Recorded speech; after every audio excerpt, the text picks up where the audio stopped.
Rome, the year 64. The city reeks of smoke, blood, and fear. Christians are being hunted like animals, and the man Jesus chose to guide them all, Peter, has decided to flee. But what almost no one knows is that on that night, on a dark road outside the city walls, Peter saw something that no gospel ever recorded.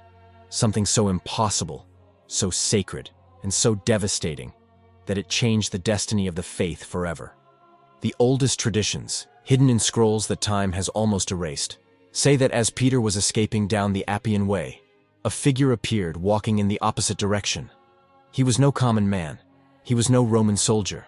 It was him, Jesus, walking, as if the cross had never ended.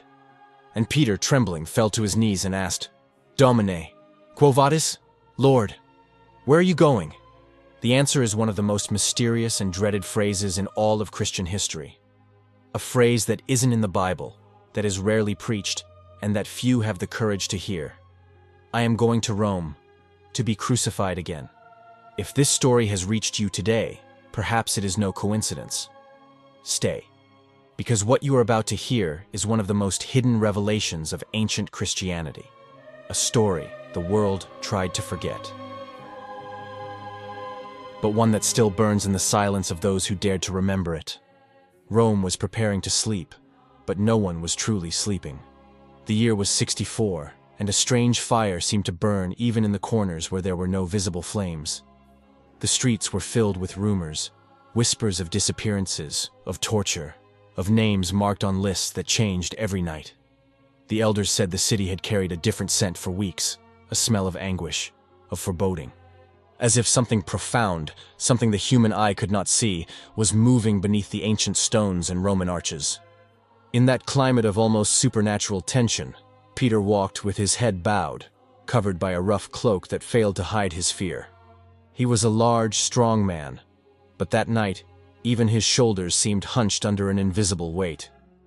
Ancient sources recount that the Appian Way, the road connecting Rome to the south of the empire, was a place few dared to travel at night.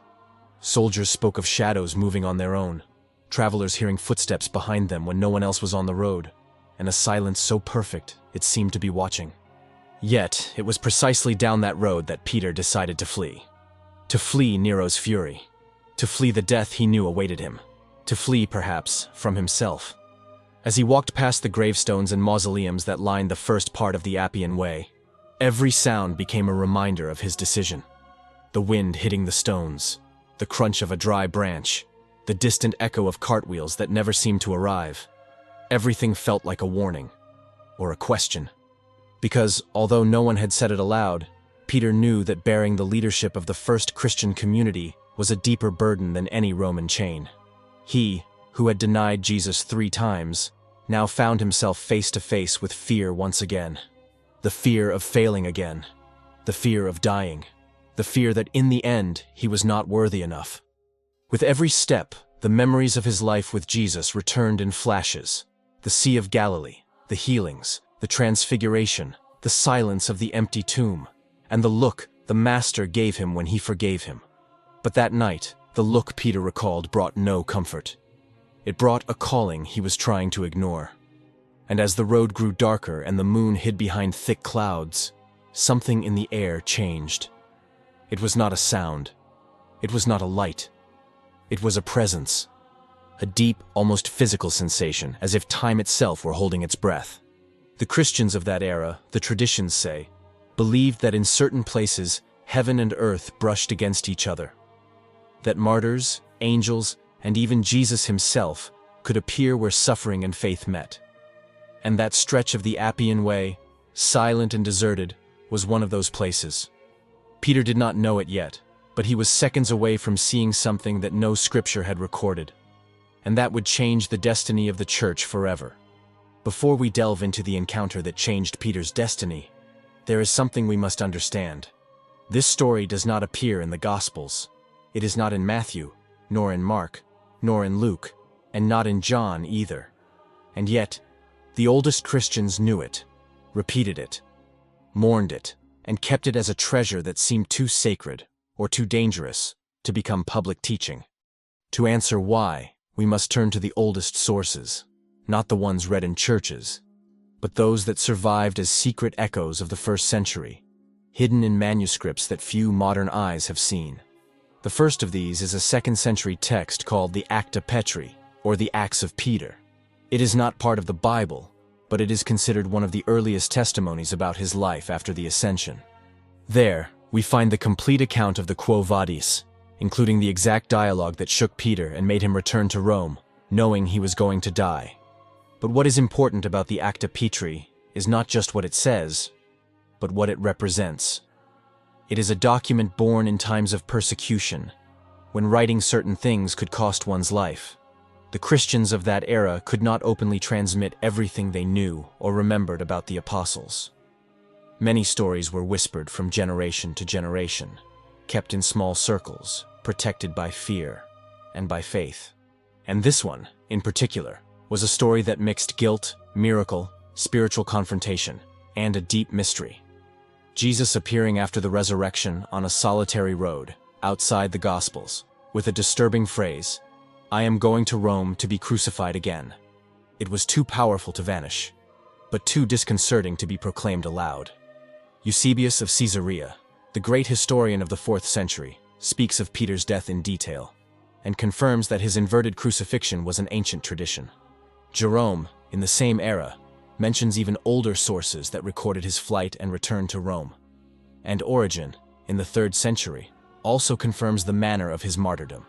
Together, these three giants of Christian history make it clear that the tradition did not spring from nowhere. There was something, a true core, that was discreetly preserved, always in the shadow. But why then did this story remain hidden? Because it was not a comfortable story. It showed a human Peter, fragile, afraid, fleeing, and meeting Jesus again, not to comfort him, but to confront him.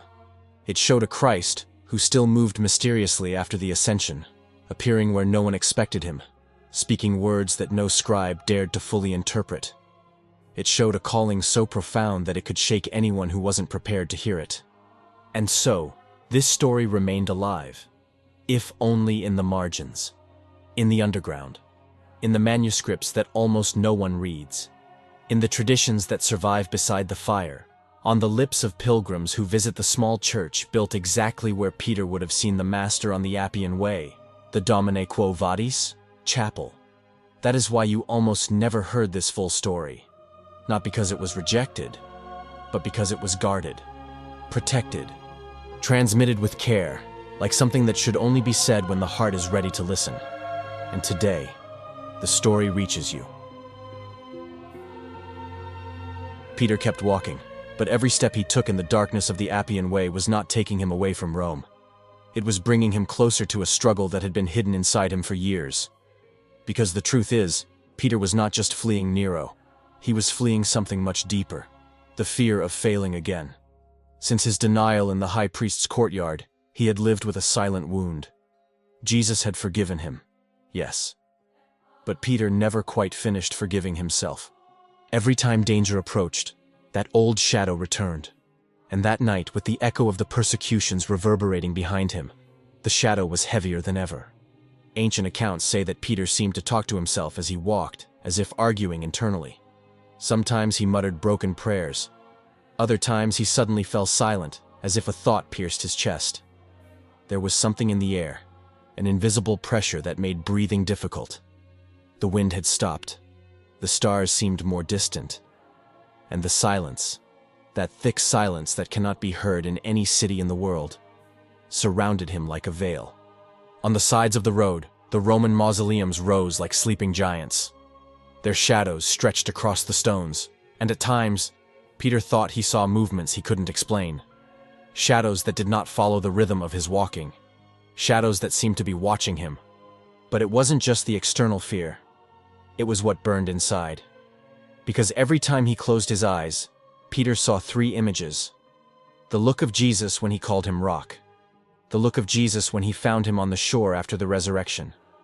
And the look of Jesus when Peter denied him. Three looks, three wounds, three callings.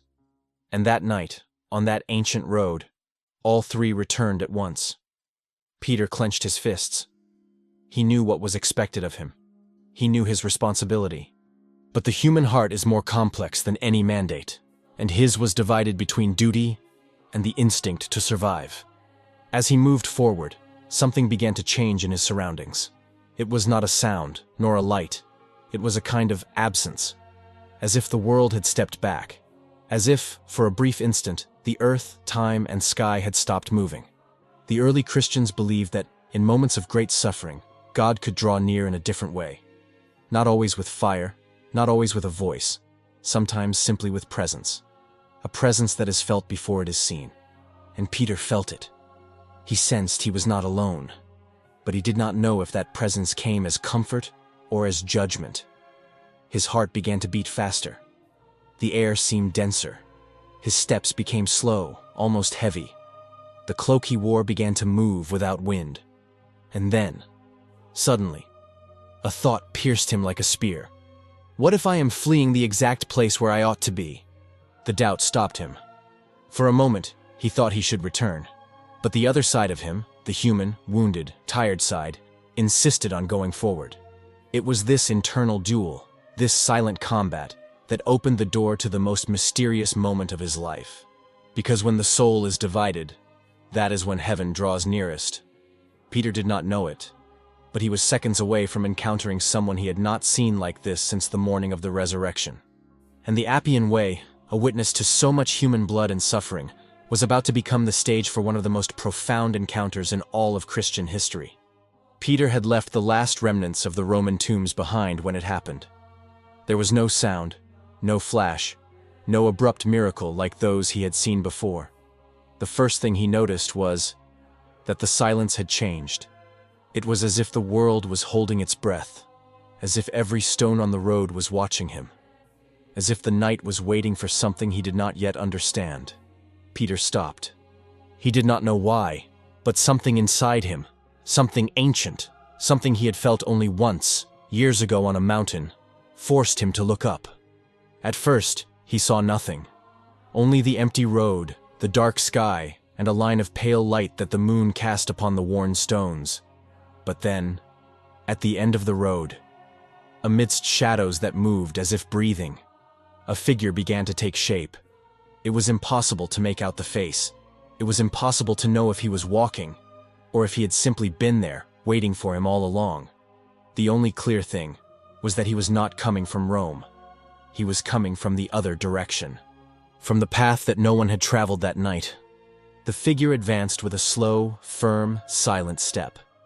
His steps did not echo, did not raise dust, did not disturb the air. Peter felt his knees trembling. It was not human fear. It was not Roman terror. It was that indescribable mix of reverence and overwhelming awe that one only feels when the divine touches the border of the visible. He raised his hand to his chest. His breathing became erratic. Each approaching step of the figure revived a memory buried in his soul. The Master walking on water. The Master approaching through the dust of the Galilean roads. The Master breaking bread at the Last Supper. The Master coming out of the tomb in the light of dawn. Tears burned in his eyes even before he understood why. When the figure was close enough, the capricious moon emerged from the clouds and cast a thread of light upon his face. Peter fell to his knees. The figure did not need to speak. There was no need for a miracle, a voice from heaven, thunder, or fire. The face, the presence, the very way the night seemed to bow toward him. Peter knew it. It was Jesus. The same Jesus he had seen ascend into the clouds. The same Jesus he had felt in the breeze of Pentecost. The same Jesus whose voice he had heard in dreams for years. Only now, he saw him walking on a road where no one should walk. As if death had changed nothing. As if the invisible world had, for an instant, broken the barrier that separated it from the human. Peter tried to speak, but his voice cracked as if it were glass. "Lord," he whispered, "is it you?" Jesus did not answer at first. He only looked at him. And that gaze which one day called him rock, and another day forgave him on the shore of the lake, shot like lightning into Peter's heart. It was a look without reproach, but also not without pain. A look that knew. A look that spoke before speaking. Peter wept. His hands touched the dirt. His forehead bowed. The memories flooded back all at once. I do not know him. I am not one of them. I do not know what you are talking about. 3 denials, 3 wounds, 3 sleepless nights after the crucifixion. Lord, Peter repeated, unable to raise his head. Where are you going? The figure stopped directly in front of him. The wind began to blow again, as if nature finally dared to move. A light breeze brushed Jesus' hair, and for an instant, Peter saw him again, as he had seen him on the Mount of Transfiguration, with a light that did not come from outside, but from himself. Then Jesus spoke. And his voice that calmed storms, that restored life, that opened the understanding of the disciples at Emmaus, echoed on the Appian Way with gentleness and power. I am going to Rome, he said, to be crucified again. The world seemed to tilt. The air thickened. The stone beneath Peter's knees grew colder. The phrase fell like a blow, like a judgment, like an invitation, and like a wound. Peter slowly lifted his face. Lord, how can that be? But Jesus did not explain. He did not correct. He did not console.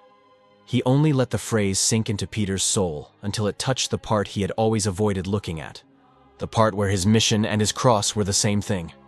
The figure took a step back. His light began to fade. The boundary between heaven and earth closed again. And before disappearing, Jesus left a final look, one Peter would never forget. It was not an order. It was not a reproach. It was a calling to absolute faithfulness, to total surrender, to return, to Rome. And so, in the middle of the empire's most ancient road, on a night that is not recorded in any gospel page, a defeated man stood up, converted into rock. Because Jesus had not gone to the Appian Way to flee. He had gone to remind Peter that the cross is not something you avoid, but something you embrace. Peter stood to his feet, wiped his face, looked one last time at the road where he had tried to escape, and turned around. Destiny awaited him. The figure of Jesus slowly disappeared into the darkness of the Appian Way, as if he had returned to the place from which he had come. The wind began to blow normally again, the insects resumed their nocturnal chirping, and the world seemed to continue its course. But Peter was no longer the same. What had happened could not be described with human words. It had not been a dream. It had not been an illusion caused by fear. It was him. With the same presence that transformed fishermen into apostles, with the same authority that raised the dead, with the same tenderness that forgave betrayals. And now, that presence had reached him in the darkest moment of his life. Peter remained motionless for a few seconds, trying to understand what his heart had already grasped before him. That the phrase, "I am going to Rome to be crucified again," was not a literal announcement, but a mirror. A mirror where Peter had to look at his own cross. Jesus had not sought him out to forcibly stop him, nor to harshly reprimand him. He had sought him out to remind Peter of something he had wanted to forget. That true love is not lived by fleeing, but by surrendering oneself. With trembling hands, Peter stood up. The road dust clung to his knees. The night smelled of earth, silence, and resolve. Around him, nothing had changed. And yet, everything was different. He walked a few steps in the direction Jesus had gone. He found no footprints. He found no light. He found no trace whatsoever. He only found peace. A peace that did not come from the absence of danger, but from the certainty that, for the first time since his denial, he was where he ought to be. Ancient traditions say that Peter closed his eyes and repeated the words Jesus had told him after the resurrection. "Feed my sheep. Follow me." And upon remembering them, he understood. He could not lead from afar. He could not love by fleeing. He could not carry the church that Jesus had entrusted to him if he did not, himself, accept the weight of sacrifice. So he took a deep breath, turned around, and began to walk back to Rome. Every step toward the city was an act of both courage and surrender. He knew what awaited him: torture, prison, humiliation, death. But he also knew something he had never felt so clearly, that he was not headed for defeat, but for fulfillment. The ancient sources recount that, upon seeing him return, the Christians hidden in caves and secret houses wept upon understanding what that decision meant. Some tried to stop him, Others begged him to hide. But Peter, with a serenity he did not possess hours before, simply replied, "The shepherd has gone before me. How can I not follow him?" When he reached Rome, Nero's soldiers did not take long to find him. It was as if he himself had surrendered, not out of despair, but out of faithfulness. And although the chains tore at his wrists and the dampness of the prison chilled his bones, Peter did not complain, because his heart had already seen something that no executioner could extinguish: the gaze of the Master on the road, calling him again, as in the beginning. The man who had fled broke and returned to Rome, converted into rock, the rock upon which Jesus would build something that no empire, neither the Roman nor any other, could destroy. The appearance of Jesus on the Appian Way is not just a moving encounter between the Master and Peter.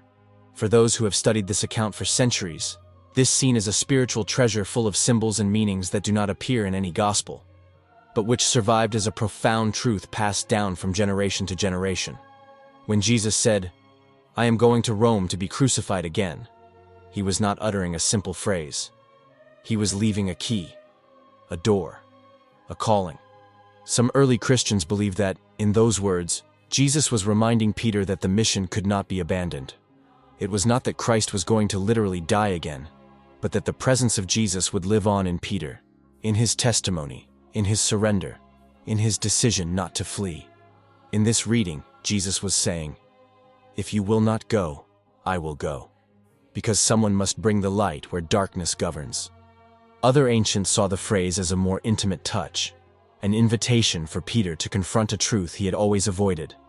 The cross Jesus mentioned was not the wooden cross, but the one Peter carried within: his fear, his guilt, his unhealed wounds. It was as if Jesus told him, "Do not flee from your cross, because your cross is the place where your soul is healed." There were also those who understood this apparition as the revelation of a greater mystery, that Christ continues to walk the world even after the resurrection, that he appears not in temples, not in grand ceremonies, but in the places where the disciple is about to break. For them, the Appian Way was a threshold, a point where the divine touched the human, where heaven descended because a man's faith was in danger of fading. Other mystics highlighted Jesus' silence that night, a silence that does not judge, yet does not soften, a silence that is pure presence. They said that this silence was, at the same time, correction and comfort, because there are moments when God does not answer our questions. He just looks at us, and that gaze is enough to straighten a destiny. And there are those who saw in the scene a veiled announcement of Peter's fate. Jesus walks toward Rome because Peter must walk toward his own sacrifice. Jesus does not describe Peter's future in words, but shows it in gesture, in direction, in the road.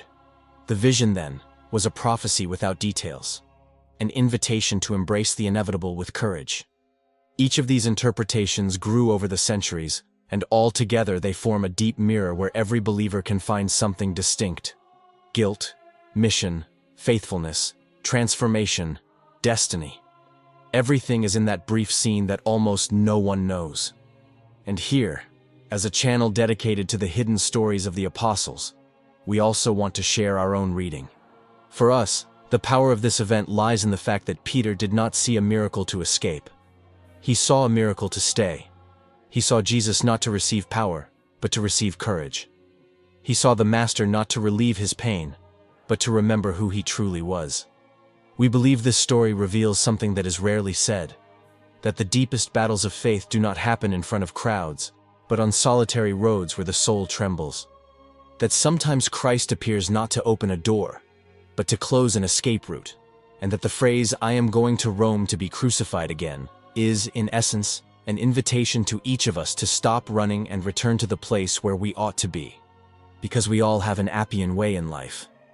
Moments when the darkness seems stronger than faith, and where one more step away could distance us from our purpose. And at the same time, moments when a soft, ancient, and powerful voice calls us to return. For us, that is the hidden greatness of the Quo Vadis. It is not just a historical revelation or an ancient tradition. It is a living truth. A truth that crosses centuries and touches the heart of whoever listens to it sincerely. When Peter returned to Rome, He did not do so by hiding in alleyways or seeking protective shadows. He did so with the serenity of one who has seen his destiny and accepted that faithfulness is worth more than life. The Christians who still survived in the city looked upon him with a mixture of admiration and sadness. They knew what his return meant. Rome was burning with Nero's fury. The streets were filled with rumors of torture, of exposed bodies, of names crossed off secret lists. Peter walked through it all without haste, without trembling, as if an invisible purpose guided his steps. The apparition on the Appian Way had transformed fear into obedience and guilt into mission. It was not long before the Roman soldiers found him. Some accounts say Peter did not resist. Others claim he even smiled, as if he saw in the hardened faces of the soldiers an opportunity to love until the very end. He was taken to the dungeons, a damp, dark place where the screams of the tortured mixed with the constant dripping from the walls. But Peter did not cry out. He did not ask for explanations. He did not ask for mercy. He only requested one thing: that he be allowed to write his final words to the community he loved so much. And in that letter, lost to history but remembered in tradition, they say Peter wrote something that defined his soul. Love bears all things.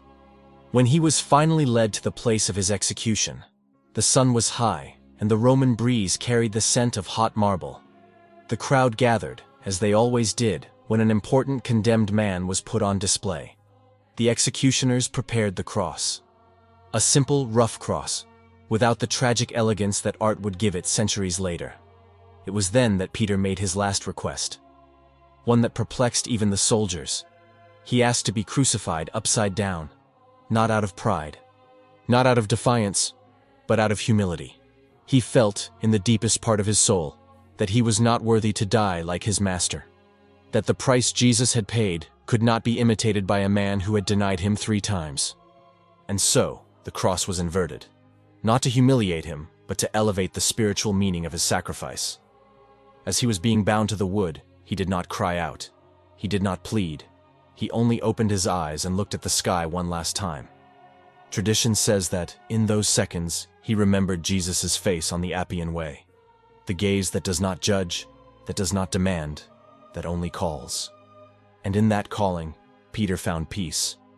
The crowd watched as his life slowly faded, while his body, suspended upside down, seemed to defy the laws of the world and point to a profound truth: that sometimes the path to heaven begins when we stop walking toward ourselves. Christians secretly collected his body and buried him in a humble spot, never imagining that centuries later, one of the world's most imposing basilicas would rise above that tomb. Because that fisherman from Galilee, who fled, who wept, who feared, ended up giving his life in the most absolute way possible.